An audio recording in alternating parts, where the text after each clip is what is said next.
வணக்கம் மக்களே.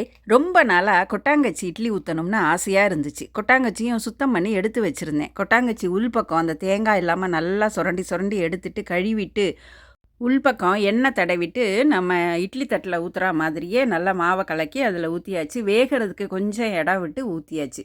2 இட்லிக்கு கொள்கிற அளவு மாவு பிடிச்சிச்சு அது.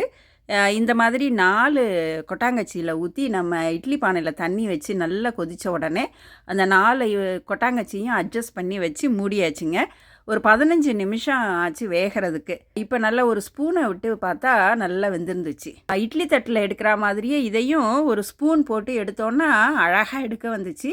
இந்த தேங்காய் சுத்தமாக எடுத்துட்டோன்னா வெள்ளையாக இருந்துச்சு, இல்லைன்னா லேசாக அது கருப்பாக இருந்தது. இதுக்கு மேலே சாம்பாரை ஊற்றி பவுலில் சாம்பார் ஊற்றி சாப்பிட்ற மாதிரி குழந்தைங்க சாப்பிட்டாங்க. பெரியவங்க இட்லி மேலே நல்லா கார சட்னி ஊற்றி சூப்பராக சாப்பிட்டுட்டாங்கங்க. இட்லி நல்லா சாஃப்டாக இருந்துச்சுங்க. நன்றி.